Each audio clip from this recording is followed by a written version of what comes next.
असं म्हणतात की राजकारणात टिकून राहायचं असेल तर कायम जनतेत राहावं लागतं, पण एवढ्यानं सगळं हाती येत नाही. राजकारणात पुढे जायचं असेल तर पक्षावर होल्ड असावा लागतो. जर तोच संपला तर कोण हळूच येऊन पंख छाटून जाईल याचा नियम नाही. आता असंच काहीसं दिल्लीच्या राजकारणात आणि प्रामुख्याने भाजपच्या अंतर्गत गोटात घडतंय. विषय आहे तो देशाचे हायवेमॅन नितीन गडकरी यांचा. एकेकाळी देशामध्ये गडकरी यांची लोकप्रियता प्रचंड होती. त्यांच्या नावाची एवढी डिमांड होती की 2024च्या निवडणुकीत मोदींनंतर पंतप्रधान कोण या प्रश्नावर थेटपणे गडकरी यांचं नाव समोर यायचं. याला कारणही तसंच होतं. गडकरी म्हणजे नागपूरचे खासदार. पाठीवर संघाचा भक्कम हात आणि कामाचा धडाका असा की विरोधकही संसदेत उभं राहून टाळ्या वाजवायचे. पण आता चित्र पूर्णपणे बदललंय. सध्या गडकरी यांचं भाजपमधलं महत्व बरंच कमी झाल्याचं दिसतंय. आता दिल्लीच्या राजकीय वर्तुळात चर्चा सुरू झाली आहे ती म्हणजे नितीन गडकरी यांचे पंख छाटले जातील का? त्यांना पक्षात साइडलाईन केलं जाईल का? इथून पुढे गडकरींचा डाऊनफॉल सुरू होणार का? भाजपमध्ये नेमकं घडतंय काय? गडकरी यांचे पंख छाटण्याच्या चर्चा का व्हायला लागल्यात? दिल्लीच्या राजकारणात काय होतंय पाहूयात आजच्या व्हिडिओतनं. नमस्कार, मी आरती आणि तुम्ही बघताय बोल भिडू. तर सध्या देशाच्या राजकारणात चर्चा सुरू आहेत त्या मंत्रिमंडळ फेरबदलाच्या, आणि यामध्ये नितीन गडकरी यांचं काय होणार याच्या. हा विषय समजून घेण्यासाठी आपल्याला थोडं इतिहासात जावं लागेल. साल होतं 2013चं. नितीन गडकरी हे भाजपचे राष्ट्रीय अध्यक्ष होते. त्यावेळी त्यांचं पक्षातलं वजन चांगलंच वाढलं होतं. गडकरींना दुसऱ्यांदा अध्यक्षपदाची टर्म मिळणार हे जवळपास फिक्स होतं. पण म्हणतात ना, राजकारणात जे ठरतं ते घडत नाही. नेमकं त्याच वेळी तथाकथित पूर्ती घोटाळा समोर आला. त्यामध्ये नितीन गडकरी यांचं नाव आलं. या प्रकरणात अडकल्यामुळे गडकरींच्या दुसऱ्या टर्मवर पाणी फिरलं आणि भाजपच्या अध्यक्षपदाची माळ पडली ती राजनाथ सिंह यांच्या गळ्यात. त्याच काळात 2014च्या निवडणुकांसाठी भाजपनं नरेंद्र मोदींना पंतप्रधान पदाचा चेहरा म्हणून घोषित केलं. गडकरींची पहिली मोठी संधी हुकली ती इथंच. त्यावेळी चर्चा झाली होती की गडकरी हे पक्षांतर्गत राजकारणाचे बळी ठरलेले, त्यातूनच त्यांचे पक्षातनं पंख छाटण्यात आले असं त्यावेळी बोललं जात होतं. पुढे 2014 साली केंद्रामध्ये मोदी सरकार सत्तेत आलं. या सरकारमध्ये गडकरींची काही महत्वाच्या खात्यांवर वर्णी लागली. रस्ते वाहतूक आणि महामार्ग मंत्रालयासोबतच जहाज बांधणी, जलसंपदा आणि नदी विकास यांच्यासारख्या वजनदार खात्यांचा कारभार त्यांच्याकडे होता. 14 ते 19 हा गडकरींचा गोल्डन पिरियड होता असं म्हणायला हरकत नाहीये. त्या काळात गडकरी अगदी फॉर्मात होते. मंत्री म्हणून त्यांच्या कामाचा धडाका संपूर्ण देशानं पाहिला. नुसतं मंत्रिमंडळच नाही तर भाजपच्या सर्वोच्च निर्णय प्रक्रियेतही गडकरींच्या शब्दाला वजन होतं. कोणाला तिकीट द्यायचं, कोणाचं तिकीट कापायचं यात गडकरींचा थेट सहभाग असायचा. पण यात बदल झाला 2019च्या निवडणुकीनंतर. 2019 मध्ये केंद्रात भाजप पुन्हा एकदा बहुमतानं सत्तेत आला. पण यावेळी दिल्लीतली समीकरणं बदलली होती. याला कारण ठरले अमित शहा.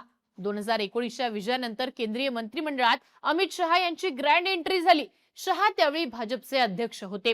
पण 2019 नंतर त्यांना थेट केंद्रामध्ये गृहमंत्रीपद देण्यात आलं.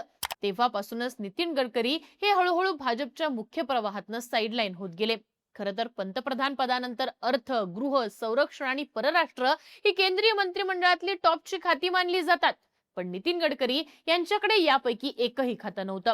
त्यांचा कारभार आता फक्त रस्ते आणि महामार्ग यांच्यापुरता मर्यादित राहिला होता. तसं पाहिलं तर गडकरींनी यावेळी सुद्धा जोमाने काम केलं. त्यांच्या मंत्रालयानं रस्ते बांधणीत असे काही विक्रम केले की राष्ट्रीय पातळीवर त्यांची एक वेगळीच ओळख निर्माण झाली. आता एकीकडे देशात गडकरींची लोकप्रियता वाढत होती, पण पक्षांतर्गत मात्र वेगळ्याच घडामोडी घडत होत्या. देशातल्या प्रत्येक राज्यात एक एक करून भाजपचं सरकार सत्तेत येत होतं, पण पक्षातलं गडकरींचं महत्व मात्र कमी होत होतं.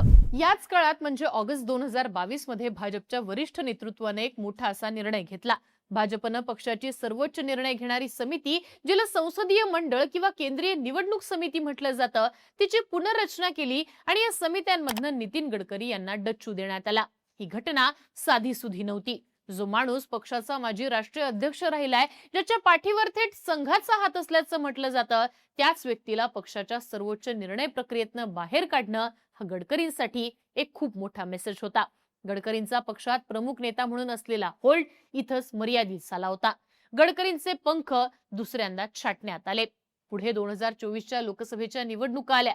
इथपर्यंत देशात गडकरींची लोकप्रियता आहे तशीच कायम होती. त्यावेळी पुन्हा एकदा चर्चा सुरू झाली. तिसऱ्या टर्मला मोदींऐवजी गडकरी पंतप्रधान होणार का? त्यावेळी असंही म्हटलं जात होतं की मोदींना पर्याय म्हणून गडकरी समोर येतील का, कारण तेव्हा विरोधकांना देखील गडकरी चालतील अशी स्थिती होती. याच काळात गडकरींनी देशात एक नवीन विषय लावून धरला. तो विषय म्हणजे इथेनॉलचा. गडकरी यांनी पेट्रोलला पर्याय म्हणून इथेनॉलला पुढे आणायला सुरुवात केली. देशात E10 नंतर E15, E20 पेट्रोल आलं. इथेनॉलचा वापर वाढला तर शेतकऱ्यांना फायदा होईल असा प्रचार गडकरींनी केला. सुरुवातीला गडकरींचा हा अजेंडा सुपरहिट ठरत होता, पण नंतर फासे अचानक उलटे पडायला लागले. जो इथेनॉलचा मुद्दा गडकरींची ताकद झाला होता, तोच मुद्दा त्यांच्या अंगलट यायला लागला. गडकरींच्या मुलाचे इथेनॉल कंपनीशी असलेले संबंध यावरनं आरोप प्रत्यारोप सुरू झाले. गडकरींच्या अडचणी काही इथेच थांबल्या नाहीत. त्यांनी ज्या रस्त्यांच्या आणि हायवेच्या जोरावर आपली हायवेमॅनची इमेज बनवली होती, त्याला देखील आता ग्रहण लागायला सुरुवात झाली. कामात हलगर्जीपणा केला तर कंत्राटदाराला बुलडोजर खाली चिरडून मारेल असं माईकवर बोलतानाचा गडकरींचा व्हिडिओ व्हायरल झाला. इतकंच नाही तर नव्या कोऱ्या महामार्गांना खड्डे पडत असल्याच्या घटना उघडकीस आल्या. त्यातच मोठ्या गाजावाजात उद्घाटन केलेल्या हायवेंवर भरमसाठ टोल वसुली होत असल्यानं लोकांच्या तक्रारी यायला लागल्या. त्यामुळे इतकी वर्ष जे सामान्य लोक गडकरींच्या कामाचं कौतुक करत होते, तेच आता सोशल मीडियावर येऊन त्यांच्यावर टीका करायला लागले. इथे लक्षात घेण्यासारखी गोष्ट म्हणजे ही टीका काही भाजपवर नव्हती, तर थेटपणे नितीन गडकरींवर होती. थोडक्यात नितीन गडकरींचा जो USP होता, तिथेच ते पूर्णपणे घेरले गेलेत.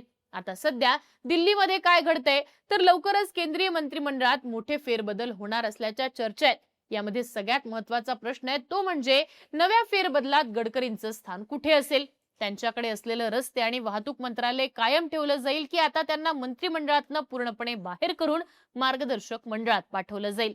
सध्या पक्षांतर्गत ताकदीचा विचार केला तर नरेंद्र मोदी यांच्यानंतर अमित शहा यांचाच नंबर आहे.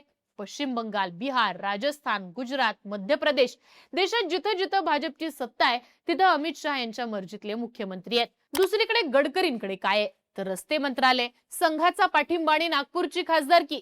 पण या सगळ्या गोष्टी 2022 मध्ये सुद्धा त्यांच्याकडे होत्याच की. मात्र त्यावेळी सुद्धा त्यांना राष्ट्रीय कार्यकारिणीतनं बाहेर काढण्यातच आलं. त्यामुळे आता त्यांना जर मंत्रिमंडळातनं सुद्धा बाहेरचा रस्ता दाखवण्यात आला तर आश्चर्य वाटण्यासारखं नाहीये. फक्त 2 वर्षांपूर्वी पंतप्रधान पदासाठी ज्यांचं नाव चर्चेत होतं त्या गडकरींचे पंख पुन्हा एकदा छाटले जातील अशा चर्चा आता होताना दिसतात. तुम्हाला काय वाटतं? यावेळी पुन्हा एकदा नितीन गडकरी यांचे पंख छाटले जातील का? मंत्रिमंडळातनं गडकरींना डच्चू देण्यात येईल का? याबद्दलची तुमची मतं आणि प्रतिक्रिया कमेंट बॉक्समध्ये लिहून कळवा आणि अशाच राजकीय घडामोडी विस्ताराने पाहण्यासाठी बोलबिडूला सबस्क्राईब करा.